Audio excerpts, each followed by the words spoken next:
Welcome to Vskills YouTube channel. In this video, you will learn about the top interview questions for warehouse manager. So, let's get started. Question number 1. Define environmental impact assessment. The answer is: this is a tool used for identifying the environmental, social, and economic impacts of a project prior to decision making. It aims to predict environmental impacts at an early stage in project planning and design, find ways and means to reduce adverse impacts, shape projects to suit the local environment and present the predictions and options to decision makers. By using EIA, both environmental and economic benefits can be achieved, such as reduced cost and time of project implementation and design, avoided treatment or cleanup costs, and impacts of laws and regulations. Question number 2. What are the objectives of environmental impact assessment? The answer is: the objectives of the environmental impact assessment are to check the environmental acceptability of the proposals compared to the capacity of the site and the receiving environment, to ensure that resources are used appropriately and efficiently, to identify appropriate measures for mitigating the potential impacts of the proposal. Question number 3. Which order picking strategy involves products being picked from defined areas in the warehouse? The answer is: zone picking involves products being picked from defined areas in the warehouse. The area is divided into individual pick zones, and operators assigned there will only pick items within that zone. Products in a zone can be stored in flow racks or shelving. Question number 4. What is the major problem addressed by the warehouse layout strategy? The answer is: the major problem addressed by the warehouse layout strategy is addressing trade-offs between space and material handling. Question number 5. What are some of the major responsibilities of a warehouse manager? The answer is: some of the major responsibilities of a warehouse manager are: coordinate and monitor the receipt, order, assembly and dispatch of goods. Use space and mechanical handling equipment efficiently, making sure quality, budgetary targets and environmental objectives are met. Have a clear understanding of the company's policies and vision and how the warehouse contributes to these. Keep stock control systems up to date and make sure inventories are accurate. Question number 6. Describe the process of controlling and managing the staff for a busier day. The answer is: warehouses shift varies between busier and slower days. This totally depends on the season, new product orders or special discounts and sales. The first thing is to track the busiest seasons in order for planning employees' shifts accordingly. Secondly, schedule the team several weeks in advance and notify them about the extra working shifts for a few months before the holidays. Thirdly, maintain an ongoing relationship with the sales and marketing teams for making sure that they notify me about all the upcoming products. This will help in scheduling the team ahead of time for preparing for this incoming flood of work. Question number 7. What do you understand about anti-dumping duty? The answer is: anti-dumping duty contains the import duty that is exploited in the case where the price of imported goods is less than the normal prices in the domestic market of the exporter. These cases can lead to the loss of material to the domestic industry of the importing nation. Question number 8. Describe the process of analyzing the logistics team performance. The answer is: the best way is to make use of the transport management system for tracking the time taken by the logistics team for examining drivers in and out. This provides a measure of their performance. However, to get better results, examine the performance by making weekly on-site observations. Question number 9. What do you understand about Advanced Shipping Notice, ISN? The answer is: Advanced Shipping Notice can be considered as notice containing the shipment information which is sent to the customer in advance of delivery. However, the notice contains the shipment and carrier-related information details like the time of departure and expected arrival time.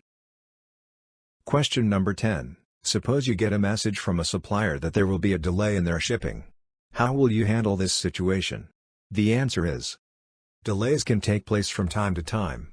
However, from the very start, as a warehouse manager, I will make suppliers sign a document agreeing that they will offer a discount for any late shipment.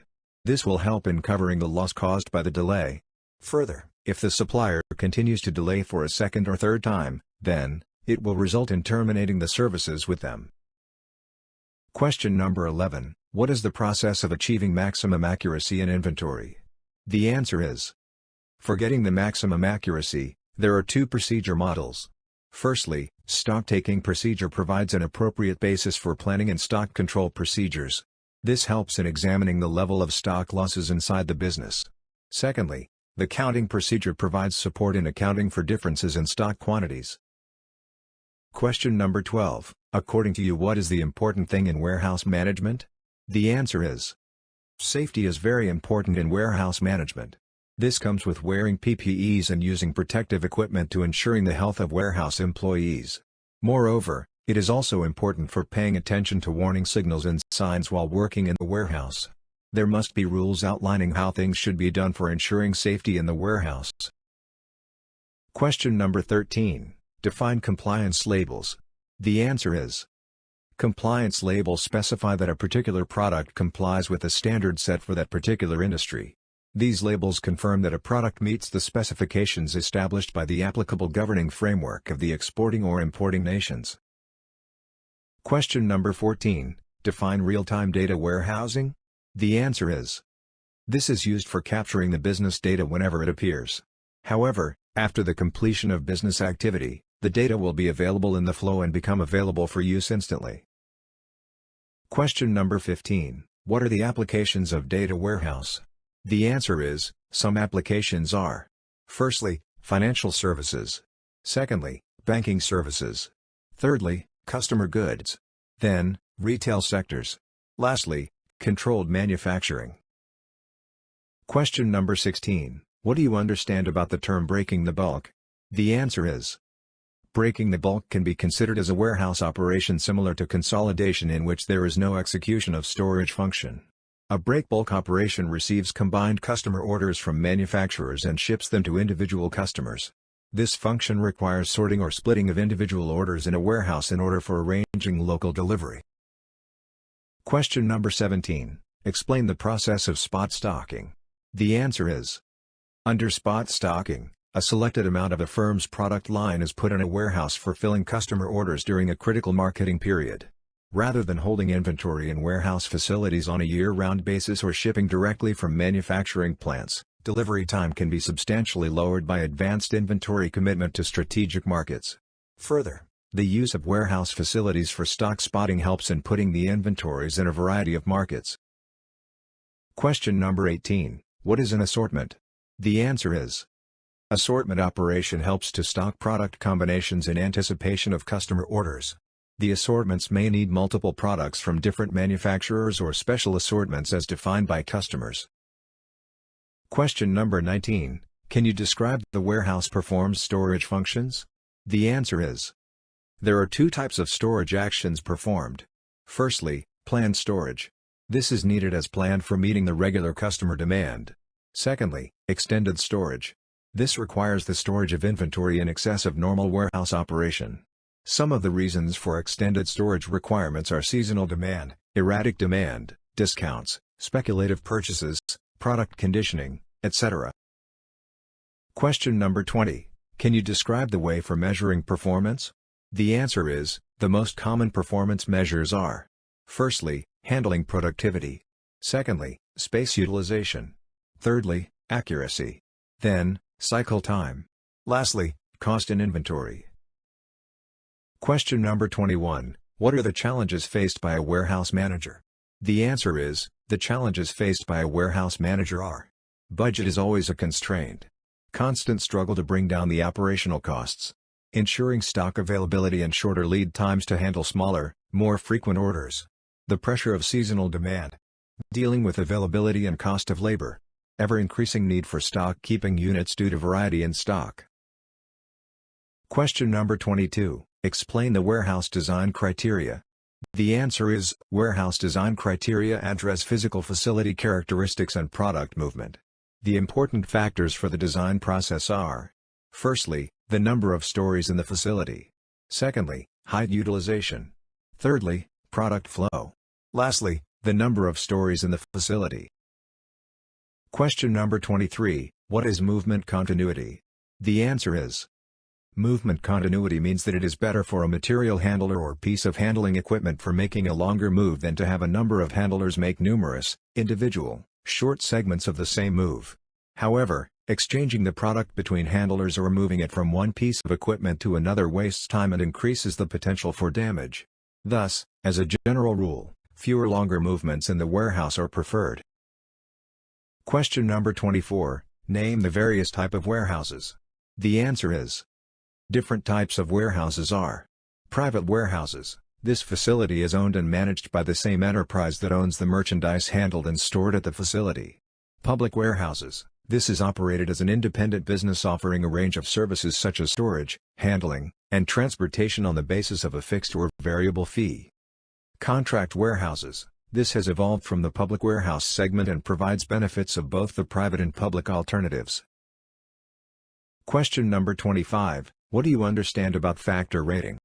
The answer is: factor rating is a means of allocating quantitative values to all the factors related to every decision option and then getting a score for examining which option is suitable. In this way, right priorities are kept in mind and constraints are also ruled out. Question number 26. How is cycle time computed? The answer is: cycle time is the total time from the beginning to the end of your process. It is computed as daily operating time divided by the desired output. Question number 27. What is outsourcing? The answer is: outsourcing can be defined as contracting out of an internal business process to a third-party organization. When some process is not the organization's core competence, getting a specialist to run it more efficiently is outsourcing. The specialist benefits from its specialized knowledge in the field and economies of scale to lower the costs. The warehousing operates on either a dedicated or shared use basis. Question number 28. I want to calculate the cost. What type of expenses should I use? The answer is: there are generally three types of expenses involved while calculating the costs. Firstly, general overhead cost. This contains the cost of space per cubic square foot. It may further include rent or mortgage, property taxes and utilities. Secondly, delivery cost. This cost includes freight charges from outside vendors. These costs may also include the cost of gas, the insurance, and the cost of the delivery trucks. Lastly, the labor cost. This involves the receiving of incoming goods, including entering the relevant data into the computer and assigning warehouse positions. It includes the time taken to move goods from shipping to pallet position.